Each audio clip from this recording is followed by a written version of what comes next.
Lattice Semiconductor third quarter 2024 earnings conference call. At this time, all participants are in a listen-only mode. A question-and-answer session will follow the formal presentation. If anyone should require operator assistance, please press star zero on your telephone keypad. As a reminder, this conference is being recorded. I'd now like to turn the conference over to your host, Rick Muscha, Senior Director of IR. Thank you. You may begin. Thank you, Operator, and good afternoon, everyone. With me today are Ford Tamer, Lattice's CEO, and Tonya Stevens, Lattice's interim CFO. We'll provide a financial and business review of the third quarter of 2024 and the business outlook for the fourth quarter of 2024. If you have not yet obtained a copy of our earnings press release, it can be found at our company website in the Investor Relations section at latticesemi.com. I would like to remind everyone that during our conference call today, we may make projections or other forward-looking statements regarding future events or the future financial performance of the company. We wish to caution you that such statements are predictions based on information that is currently available, and that actual results may differ materially. We refer you to documents that the company files with the SEC, including our 10-Ks, 10-Qs, and 8-Ks. These documents contain and identify important risk factors that could cause the actual results to differ materially from those contained in our projections or forward-looking statements. This call includes and constitutes the company's official guidance for the fourth quarter of 2024. If at any time after this call we communicate any material changes to this guidance, we intend that such updates will be done using a public forum, such as a press release or publicly announced conference call. We will refer primarily to non-GAAP financial measures during this call. By disclosing certain non-GAAP information, management intends to provide investors with additional information to permit further analysis of the company's performance and underlying trends. For historical periods, we provide reconciliations of these non-GAAP financial measures to GAAP financial measures that can be found on the Investor Relations section of our website at latticesemi.com. Let me now turn the call over to our CEO, Ford Tamer. Thank you, Rick, and thank you everyone for joining us on our call today. 7 weeks ago, I joined Lattice as CEO with great anticipation about the company's prospects. And I'm even more excited today about our potential and the significant opportunity for stockholder value creation ahead of us. One of the key messages since joining Lattice has been stability. I love the team, customers, products, partners, and end markets. Over the past few years, the team at Lattice has done an impressive job transforming itself into the low-power programmable leader in the small to mid-range FPGA market.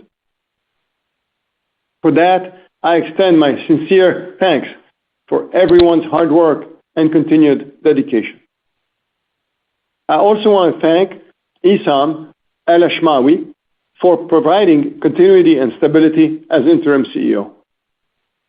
Esam has played a key role over the past 6 years in setting and executing Lattice's strategic direction. I look forward to building on our partnership. Many of the investors and analysts on today's call have a history with me from Inphi, Broadcom, and Agere. One of the biggest factors and drivers of my previous successes has been focus on product differentiation, which I believe creates customer benefits and market leadership. And in my opinion, that combination ultimately builds long-lasting value for all stakeholders. For example, I joined the Inphi team in 2012 post-IPO. And over the next 10 years, we took it from $35 million in telecom revenue to a multi-billion-dollar cloud and AI revenue business that's now an important part of Marvell. The Inphi transformation story created over 20 times value appreciation for all shareholders. I'm confident that Lattice has similar potentials in many ways. Now moving to our Q3 results. From a high level, third quarter 2024 revenue was in line with our guidance at $127.1 million. On an end market basis, communications and computing was up 12% sequentially, driven by both general purpose and AI servers. Industrial and automotive was down 7% sequentially, primarily due to broader market demand and continued inventory normalization. Gross margin held at 69%, demonstrating the stability of our business model. Overall, while our results continue to be impacted by industry headwinds, we've been outperforming our direct peers by taking share in the small FPGA market segment. In a positive outlook, Lattice's new product revenue continues to grow year-over-year. Design momentum continues to be robust as the total number of wins year-to-date exceeds those in the same period last year. We are also encouraged with our stronger backlog and continued improvement in our book-to-bill, which bode well for our business moving forward.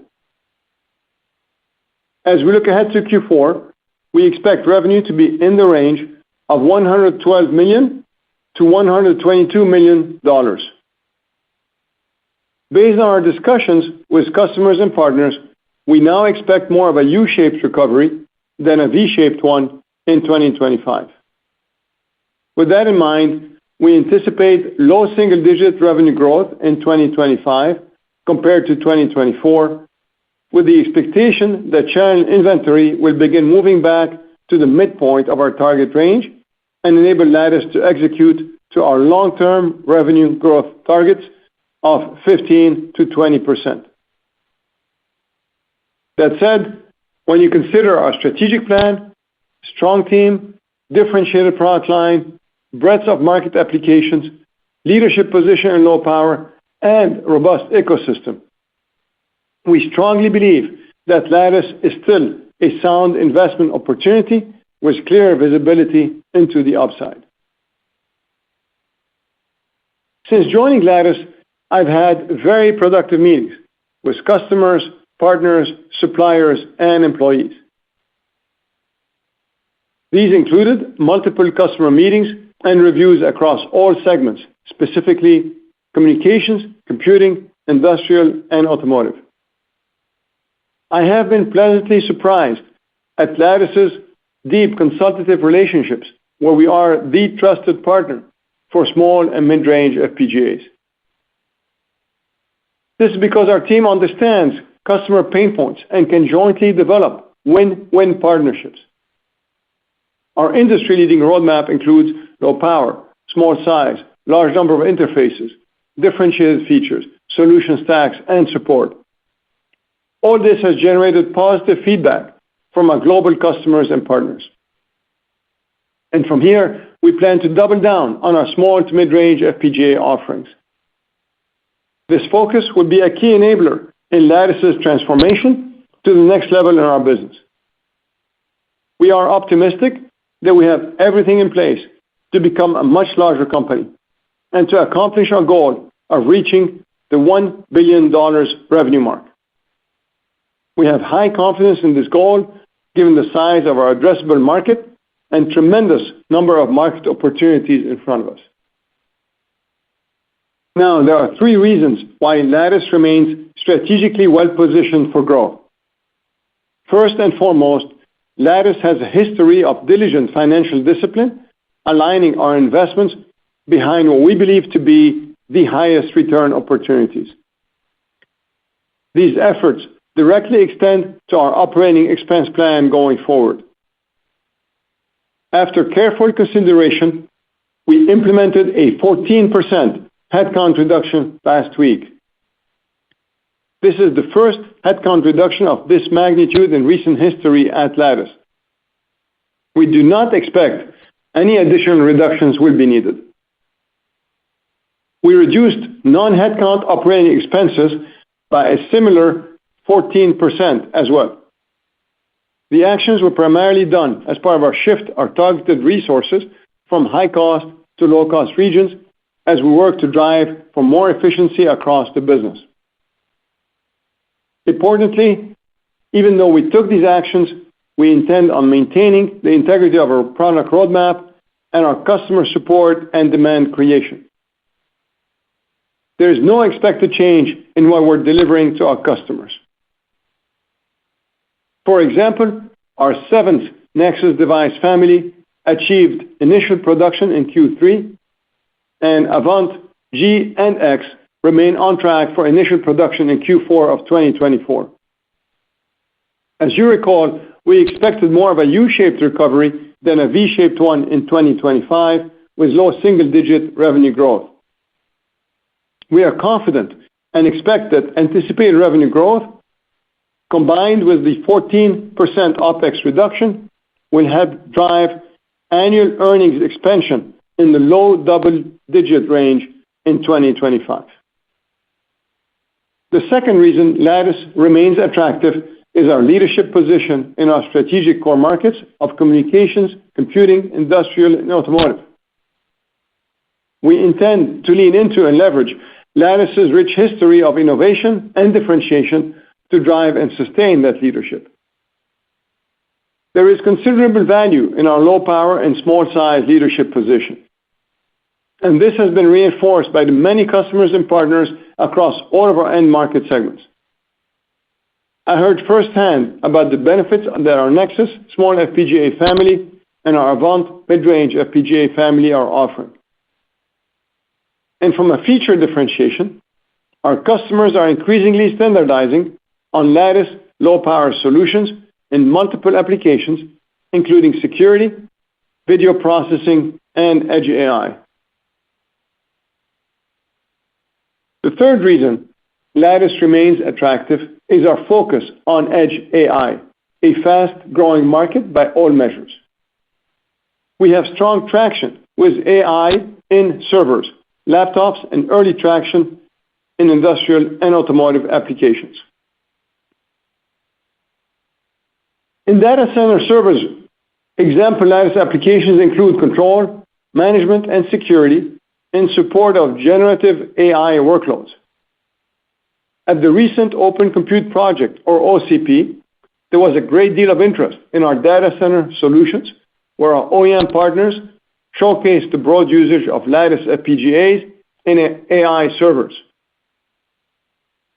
We estimate one of our OEM partners uses over 50 Lattice FPGAs within each rack and expect this partner to have a significant demand for server racks in 2025. In AI-enabled clients, Lattice FPGAs are being used to run the AI inference algorithms that provide features such as user presence and gaze detection. And in Q3, Lattice's devices began powering AI computer vision on the Dell XPS model high-performance AI laptop. This is in addition to the ramping design win on select Dell Latitude models Lattice has previously discussed. And lastly, Lattice solutions are being used to aggregate and pre-process sensor data in AI processing and the data path for industrial and ADAS systems. Lattice has now been designed in 5 of the top 6 LiDAR companies for automotive and many industrial vision panels. In summary, because of our financial discipline, market-leading position, and inroads in early traction in the accelerating AI market, I am confident that if you stay with Lattice during this period, you'll be in a position to grow along with us into 2025. Finally, I'm pleased to share that on December 10 and 11, we'll be hosting a developers conference in San Jose. We look forward to showcasing Lattice's broad portfolio. This includes our next-gen small FPGA platform, additional Avant portfolio expansion, and enhancement in our software tools and solutions.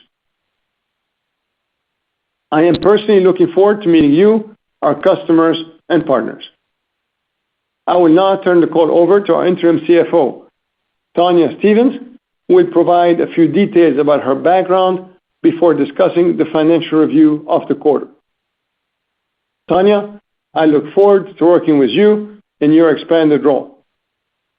Please go ahead with your review. Thank you, Ford. While my corporate finance career spans more than 30 years, For the last 5.5 years, I've worked very closely with the executive leadership team at Lattice, especially the former CFO.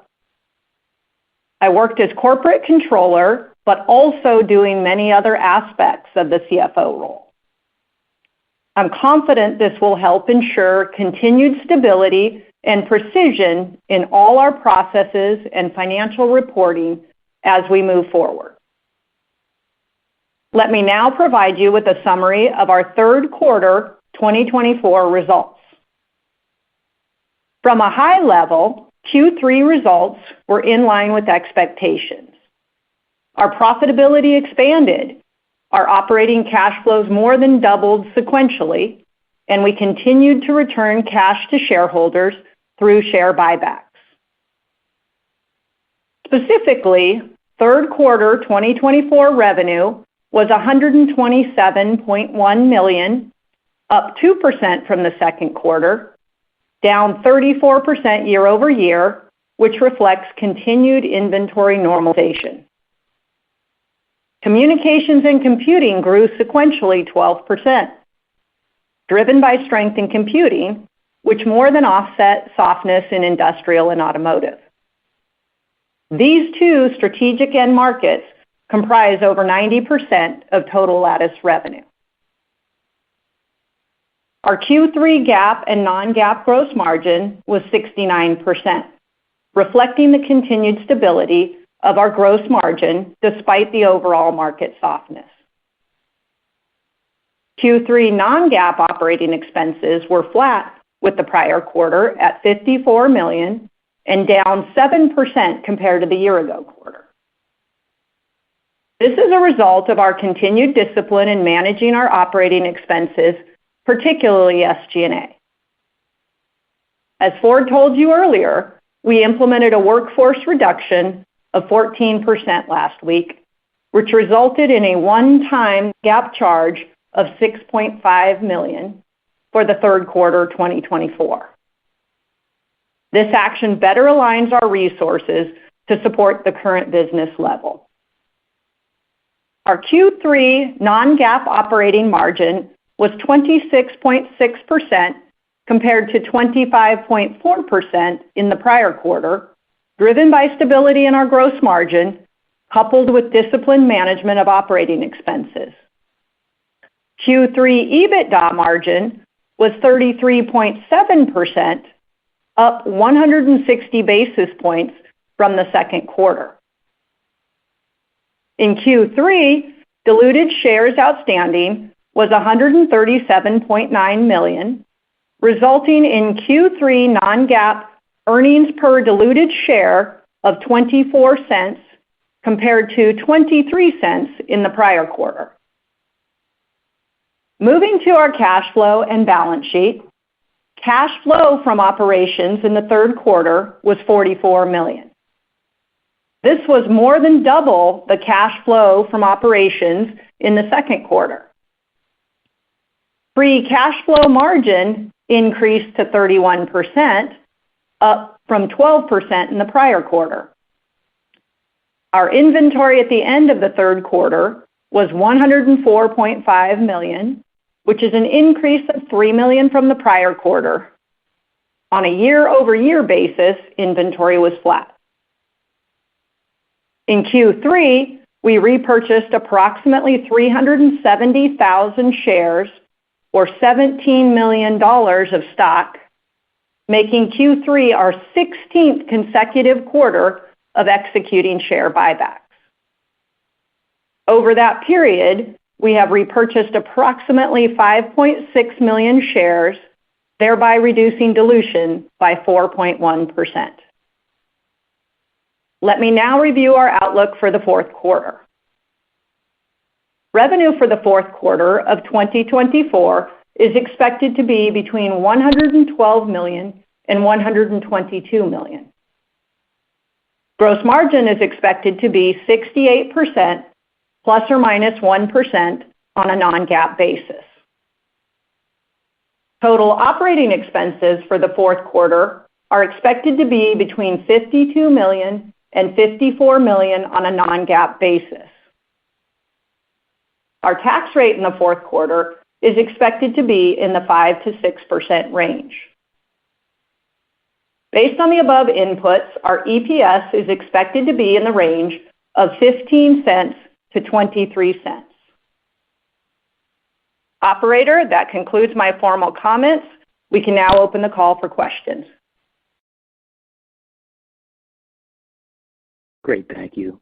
At this time, we will be conducting a question-and-answer session. If you'd like to ask a question, please press star 1 on your telephone keypad. A confirmation tone will indicate your line is in the question queue. You may press star 2 to remove yourself from the queue. For participants using speaker equipment, it may be necessary to pick up your handset before pressing the star keys. One moment, please, while we pull for questions. Our first question here is from Tristan Gerra from Robert W. Baird. Please go ahead. Hi, good afternoon. And just a couple of high-level questions. The first one is regarding Nexus, which you launched in December 2019. Obviously, it's been a resounding success since then, and the typical ramp of an FPGA historically has been 7 years before revenue peak. And that suggests, unless there's something really different about Nexus, that Nexus revenue could peak sometime late 26. So the question is, given that it takes obviously some time between design-in and volume ramp for a new product, should we expect a new product line? And I know you have new iterations of Nexus every 6 months, but I'm thinking of a new node or something that will be different, very different architecturally, that could potentially succeed Nexus at a time when the ramp starts slowing down. Thank you, Tristan. This is Ford. We're very excited about the Nexus and Avant ramps. The current revenue growth, the first 3 quarters of 2024 are well over the first 3 quarters of 2023 as far as new product, and that's driven primarily by Nexus and secondarily by Avant. So we continue to see that ramp as you suggesting. We are actually doubling down on both the small and large and mid-range FPGA segments. You will hear more of this leadership position at our developer conference in December, but we're very pleased with the differentiation that our customers are indicating we have and the benefits that the small power, small size, differentiation like security and video streaming and Edge AI are providing with both Nexus and Avant. Okay, thanks. That's very useful and great to hear. And then wanted to see if you're able to elaborate a little bit on the traction that you're seeing in AI. It was previously quantified, but at the same time, we know that traditional data center inventory digestion had a little bit of an impact on everybody's top line a year ago. And could you elaborate, now you seem to have a lot of design win traction, and elaborate a little bit on the dollar content per FPGA, the adoption rate, and what makes you believe that this is sustainable, and of course, as a derivative, how should we be looking at computing and data center revenue going forward, given this very promising traction that you're now getting in AI? Excellent, Tristan. So we in the past have broken up that number to be about $100 million, and we believe we're about slightly in the same range or slightly above that. So as a percent of revenue, you could see our AI revenue is growing. We just talked about new engagement opportunities with server and clients. So on the client side, we announced on my script the Dell XPS design opportunity that is increasing our footprint above the Dell Latitude that was already shipping. On the server side, we started shipment of our Lattice NVIDIA Edge AI boards, and we did discuss the phenomenal progress we had at OCP, the Open Compute Conference, with many OEMs where at one data center server platform, we had in excess of a 50 Lattice devices in one of these platforms. And then finally, on my prepared remark, we also discussed the fact that we are in the top 5 LiDAR tier ones, and they were into many industrial display panels. So we are excited about the continuing progress we're making on the client, on the servers, on the automotive, and on industrial with Edge AI. And please stay tuned for more. We'd encourage you to come see the many demos that we're going to have and the many partners we'll have at the developer conference in December. Very exciting development for us. Great. Thank you very much. Our next question is from Melissa Weathers from Deutsche Bank. Please go ahead. Hi, guys. Thank you for letting me ask a question. Ford, welcome to the call. I'm excited to work with you going forward. I guess I wanted to double-click on your U-shaped recovery that you're talking about. Should we be thinking about the December quarter as kind of the bottom of this cycle? And do you believe that you're shipping to true end demand now, or is there still some inventory in the channel so that maybe that burn should end at some point and you would see a snapback? Just any more color on your U-shaped recovery would be helpful. Yeah, thank you, Melissa. Yes, we do believe that what we're seeing is consistent with the broader market that's also indicating a U-shaped versus a V-shaped recovery. Overall, we continue to see softness in our largest end market, which is industrial and automotive. And in that market, we're 4 quarters in what's typically an 8-quarter recovery. So you could see that that would point to a flattish Q4 through sort of mid-year 2025 for this inventory to sort of clear itself up.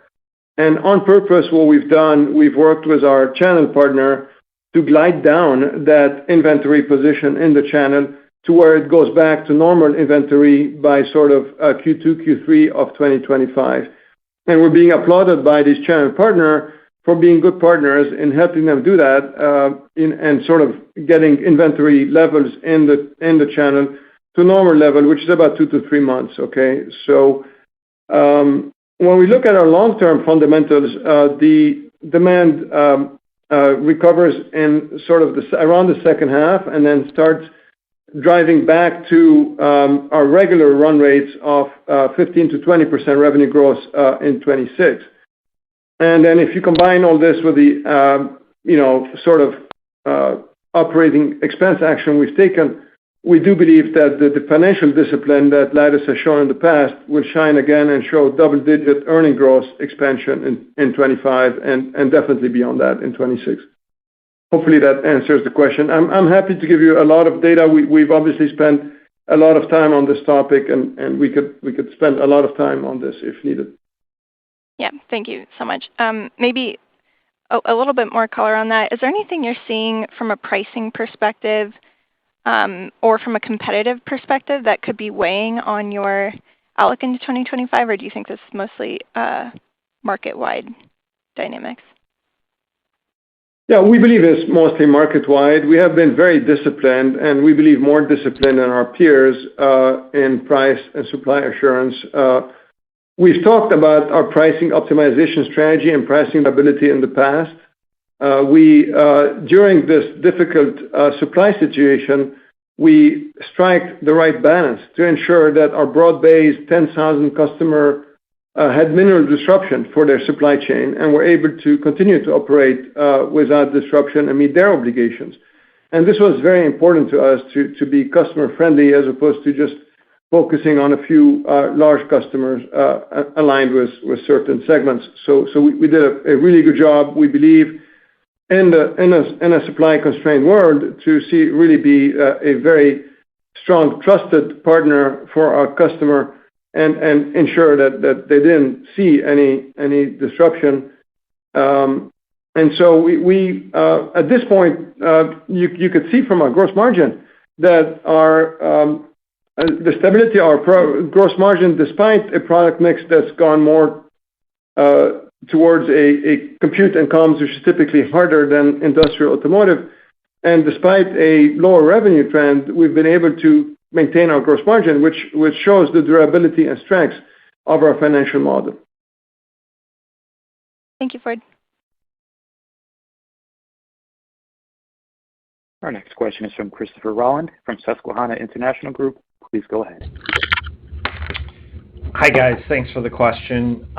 So, Ford, welcome aboard, I guess, for the second time. But I just wanted to kind of bigger picture ask you, just given your heritage in kind of AI and networking, did you have some early thoughts on how FPGAs, either low-end or mid-tier, could have a role there? I don't know if it could ever make it into a transceiver, if it could ever be paired with, I don't know, a DSP or something like that. I don't see a logical fit, but just anywhere in these interconnects or maybe some AI applications that we haven't thought about, and or even, IoT at the edge, AI IoT at the edge. I don't know.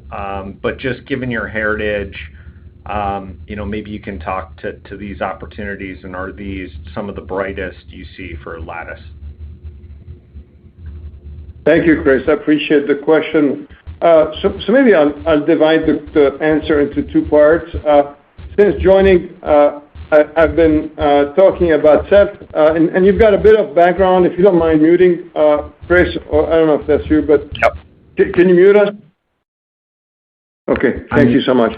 So I'll answer the question in two parts. Number one, since I joined, I've been talking about self, SELF, which says we control our own destiny, and what that is stabilize, execute, lead, and focus. So stabilize, we've got good team, good product, good strategy. Execute on the roadmap that we currently have. And lead was low power, small size, differentiation like security, video, and AI. And number four, F for focus. And here we're focused on really Nexus and Avant. So that's what we're doing.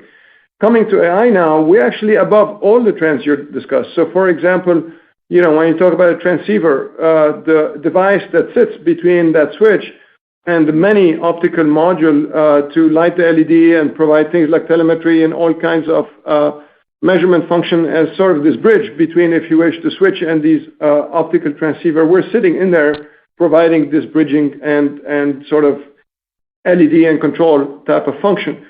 If you look at the server, we've got many application on servers, and we're designing the top 10 server in the world today. So that's many applications on server.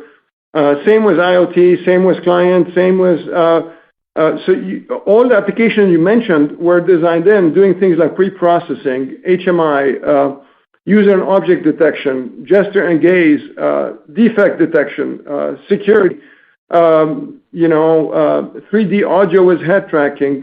So many applications of AI.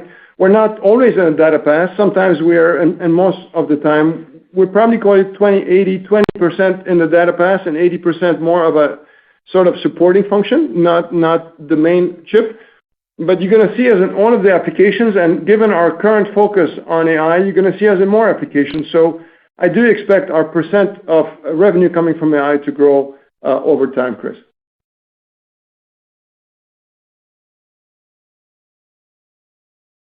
And you're on mute if you have another question. Yes.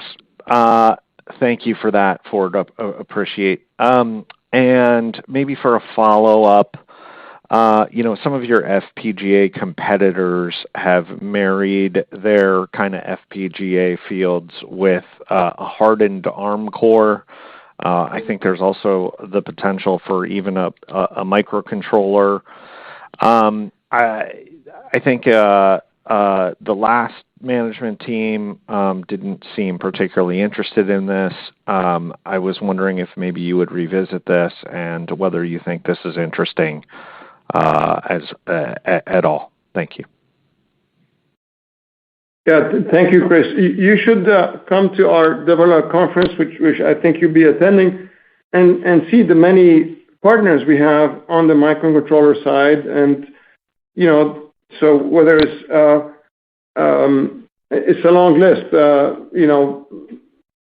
whether it's NXP or ST or Renesas or many of the other ones, we're going to have many microprocessor partners that are designed in with us. So instead of having our own, we partner with them. And again, instead of having our own AI accelerator, we partner with companies like NVIDIA and others, including Habana and AMD, to provide companion chips on all of these. So we believe that not having our own is actually an advantage because we end up being the friendly partner. And furthermore, we have developed and delivered to our partners SoC development tools. It's called Propel, Propel. That is our development tool that actually enables some of this designs to go to market. Thank you. Our next question is from Quinn Bolton from Needham & Company. Please go ahead. Hey, Ford. Welcome to Lattice. I guess a couple of questions. Ford, it sounds like you're describing a lot of the headwinds that the company's facing as being more industry-wide. But I guess I look at your competitors, Xilinx, Altera. Both of those companies saw revenue trough in the March quarter, and they saw sequential growth throughout the rest of 2024. Lattice is seeing sort of the opposite pattern where it looks like Q1 may be the highest revenue in the quarter and Q4 is the lowest. And so you're showing a different trend than the two largest competitors. And so I'm wondering if you had any thoughts why you may be saying something different than your big competitors. And then I've got a follow-up question as well. Yeah, Quinn, look, it's a good question. We've got very detailed data. I've got a graph right in front of me here that tracks this back to Q1 of 2023. And if you track this back to Q1 of 2023, our performance is twice as good as the worst one of these two and 50% better than the other guys. So we're doing based on sort of tracking a longer-term view from where the peak was. So if you take a 2023 view, you'll see us do much better. If of course, you can always, take data and come up with any trends you want. So sure, if you map this over the past 6 months, you may see something different. But we believe the really fair way to do this is to track this over a longer term period, and you see us do better than competitors by a long shot. We're not even close as far as our performance. And Quinn have been taking share. So if you look at our view of the share, against these two companies, we believe that we have continued to expand our share. We're introducing new products, and especially if you track this and the small to mid-range FPGA without SoC, because we're not into that market. We don't have SoC. So if you look in the apple-to-apple SAM, which is small and mid-range, no SoC, will show you we're taking shares. Got it. Okay. Thanks for that, Ford. And then I guess just wanted to maybe follow up on Melissa's question just about sort of where do you think consumption is? If I take your guidance for fiscal 25, looks like revenue up low single digits year on year probably puts you at about $525 million for the year, something like 130 or so million a quarter. Is that the right level to be thinking about what end consumption or POS data supports, or would you are you looking at POS even though revenues below that level is POS sort of higher than that 130 or so million a quarter level? Yeah, I think those numbers for revenue are right.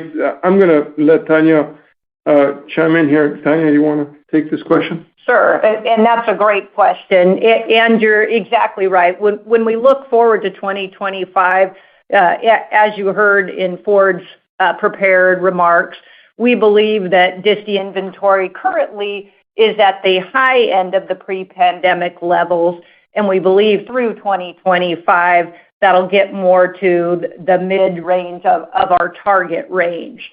So as a result of that, we do believe our revenue will be lower than the actual end consumption, depending on, of course, the specific end market. So POS should be sort of at 130 or higher next year, it sounds like, since you're going to be consuming inventory at least. Yeah, certainly it looks like through the first half of the year. That's correct. That's correct, man. Okay. Thank you. Our next question is from Srini Pajjuri from Raymond James. Please go ahead. Thank you. A couple of questions.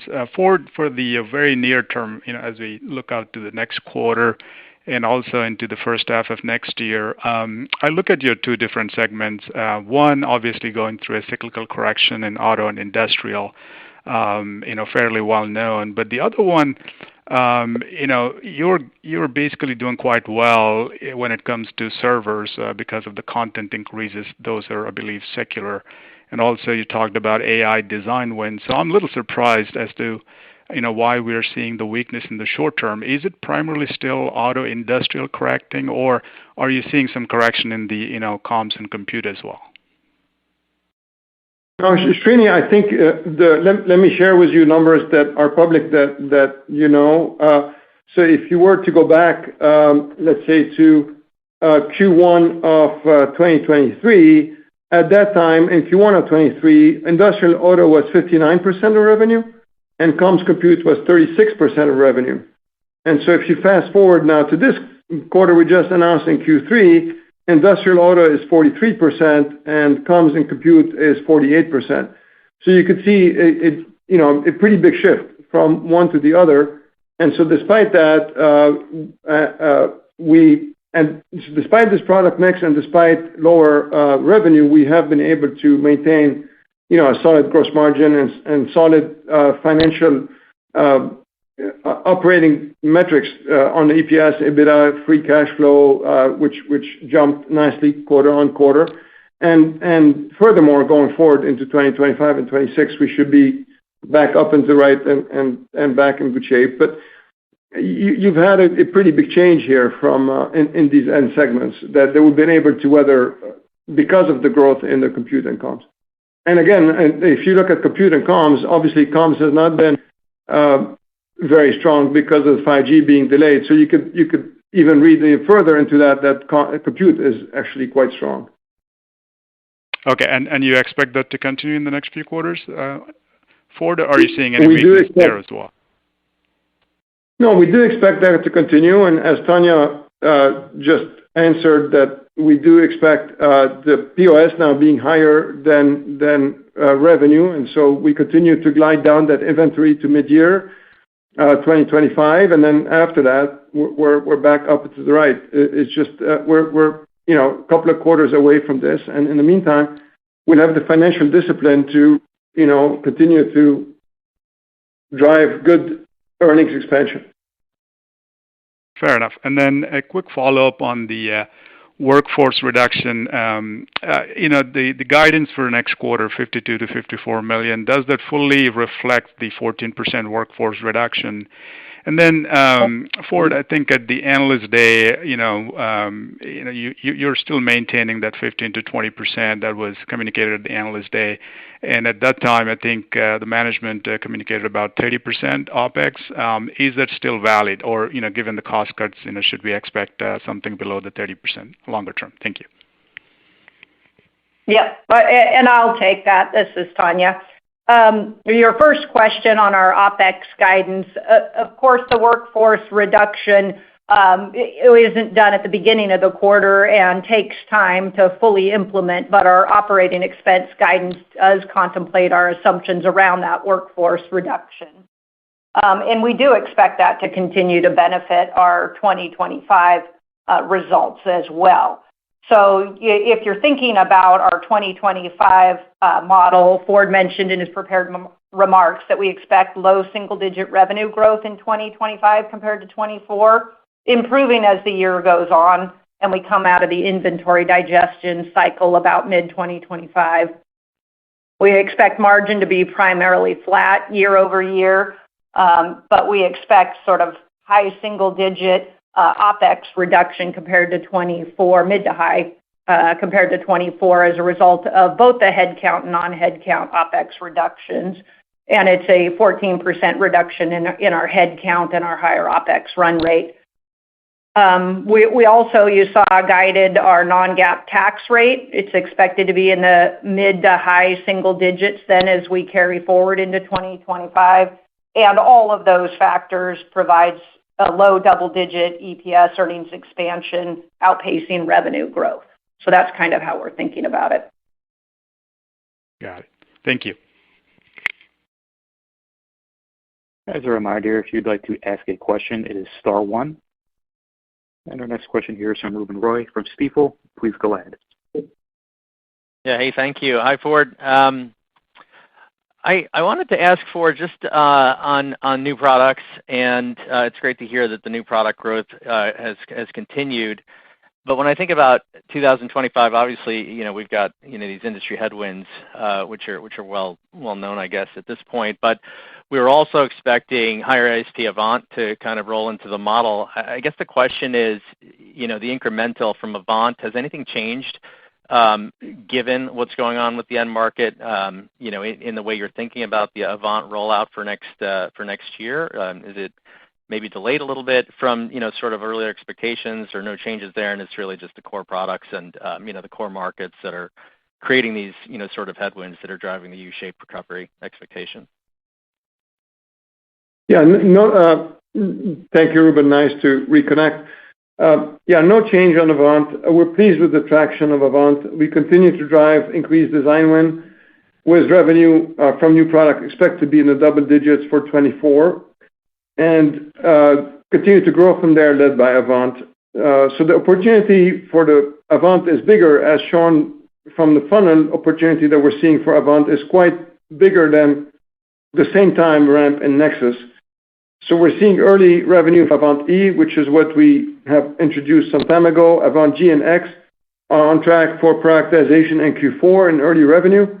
And then we expect Avant revenue in the second half, the second year of the platform launch, will exceed what we saw for Nexus in that second year. And so we're excited about Avant, and we'll tell you more about them at the developer conference. Okay. Thanks for that, Ford. And then if I could just ask a quick follow-up on the comment you made in reference to the communications part of communications and computing. We've seen sort of the progress and the success in the compute part, as you mentioned.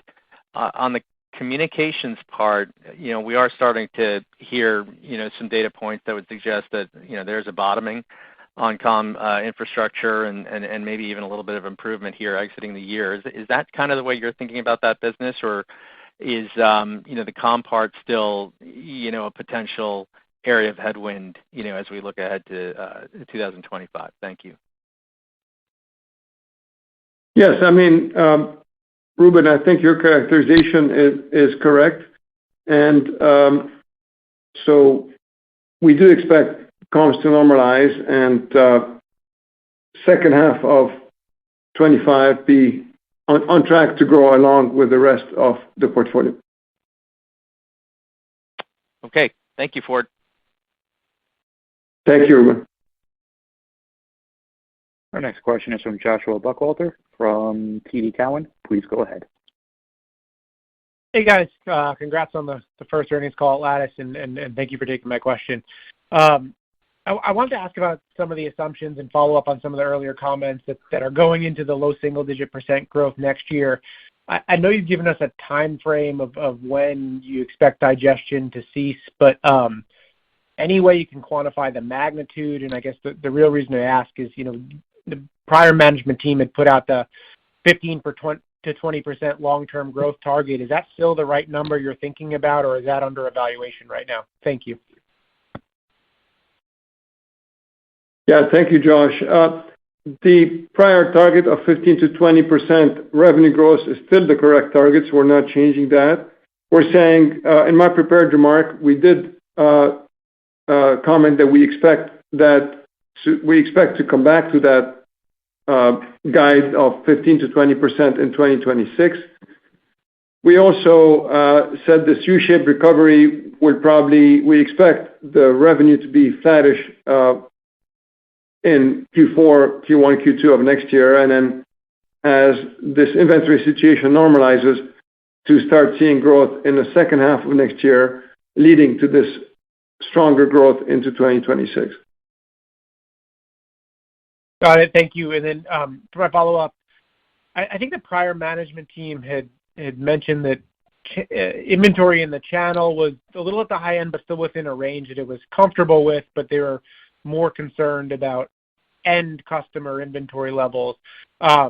Is that how you're seeing it too? It sounds like a little bit of a change in that you're trying to get the channel level down as well. And I'd just be curious to hear how you feel about visibility into end customer inventory in particular for pre-Nexus products as Nexus and Avant ramp and become more of a mix and you go through the digestion. Thank you. Yeah, thank you. I've been, Josh, been pretty impressed with the amount of data the team has here on POS, on what's at the channel, what's at Lattice, what's at customers. So a lot of data, and we've been tracking this. Our book-to-bill has steadily improved over the past 4 quarters from very low level to close to 1. And so we're seeing that normalization happen. It's taken a bit longer in industrial automotive than maybe prior expectations, but I think it's in line with the broader market trends in our peers. And so again, we expect this channel inventory to be back to the midpoint in 2025. And Tanya, I think you have a bit more data. Yeah, I think it's consistent with what you said. I think we've always said that disti inventory can fluctuate on a quarterly basis. We have pretty good visibility into the disti inventory, as Ford said, tracking end consumption out of the disti. It is the inventory all the way at the end customer because, like Ford said, we have over 10,000 end customers that is a little harder to see. But we think we now have a better handle on it. We're, like Ford said, looking to get to that disti inventory more to the midpoint of our target range through mid-2025. That's helpful color. Thank you. I appreciate it. Thank you, Josh. Our next question is from Duksan Jang from Bank of America. Please go ahead. Hi, thank you for taking my question. You've mentioned that Q1 and Q2 you expect revenue to be flattish. Is that a company overall number or is that industrial specific? Because I've heard from your peers and also other industrial exposed semis that Q1 tends to be pretty seasonal. So any comment would be helpful. Thank you. Yes, thank you, Duksan. We're saying that the revenue will be flattish from Q4 of 24 through Q1, Q2 of 25. We're not obviously not guiding. Just these are expectations. We're not guiding to those quarters, but that's the expectation. I see. And then one on servers. The previous management team has been pretty big in talking about the content expansion gen over gen in the servers. Are you still seeing that sort of coming through in the current generation of CPUs? And should we still expect this trend to continue into the next one as well? Yes, thanks, Duksan. Yes, we're seeing it, as I said, at the Open Compute show where we had many OEMs and ODM designs on the show floor. Lattice was on display on many of these boards with, over 50 Lattice FPGA was in each rack, and expect these partners to have very significant demand for server racks in 2025. So not only have we increased the content per server, we've also increased the design footprint where we now design into the top 10 server makers for this market. So very excited about both trends that should increase our revenue in 25. Sounds great. Thank you, Ford. We have time for one additional question. question here is from David Williams from Benchmark Company. Please go ahead. Hey, good afternoon. Thanks for letting me ask the question here, and Ford, let me also send my congrats and welcome. One I wanted to ask just quickly on the pipeline of design wins you have. It seems quite strong, and just kind of wondering if you think we'll see a potential inflection as the markets improve, and just kind of how some customers are likely delaying their product launches. Are you seeing that? Are you hearing it? Just maybe any caution around their product launches and how that can inflect.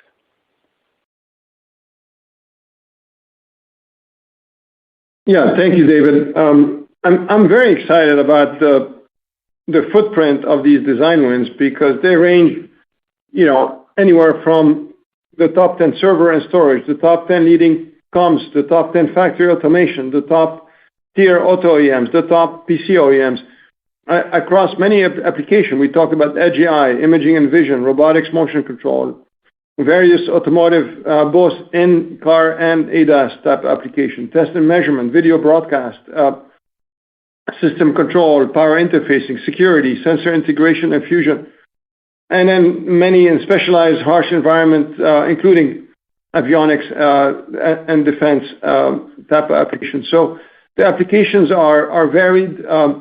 We continue to be very pleasantly surprised about the wide range of applications that our customers are using Nexus and Avant for, and we're very confident that we continue to have some great differentiation from a low power and low size, small size, and cost-effective solutions, and security, video streaming. So very excited about what the future brings across thousands of applications across 10,000 customer base. So stay tuned and please look forward to seeing you in person at a developer conference, December 10, 11 in San Jose. Thanks so much for that. And then just one last one, if I may here. Just it seemed like the prior leadership was they ran a fairly lean organization, and surprised here the 14% OpEx or the headcount reduction there. Could you give maybe some color just around where you're able to define those cuts and what that means? You think in terms of further development down the road, does it impact you at all?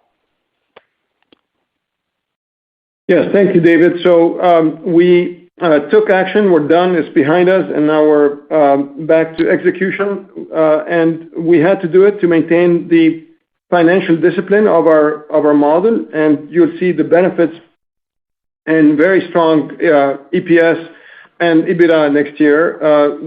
You did hear us in Q3 of 24 talk about an EBITDA of 33.7%. And so if you grow this at, low double digit into next year, you could see we end up with very strong EBITDA next year.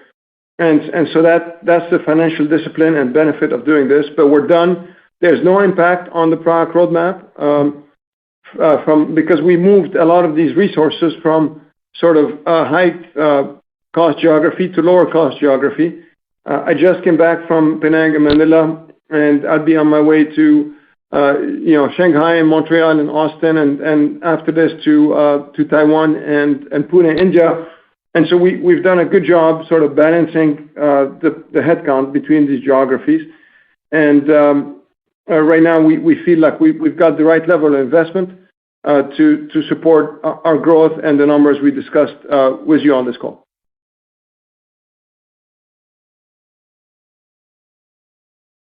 Thank you. I'd like to turn the floor back to Lattice Semiconductor's CEO, Mr. Ford Tamer. Thank you, operator, and thank you everyone for joining us on today's call. As you heard earlier, I am excited about the opportunity to build on Lattice's strong foundation, broad customer base, highly differentiated products, and strong partner ecosystem. We intend to leverage that foundation with our three-part strategy of continuing our diligent financial discipline to achieve the highest ROI, maintaining market leadership, and implementing our laser focus on AI applications. Thank you for being on today's call and for your continued support. I look forward to sharing the company's progress with you in the coming quarters.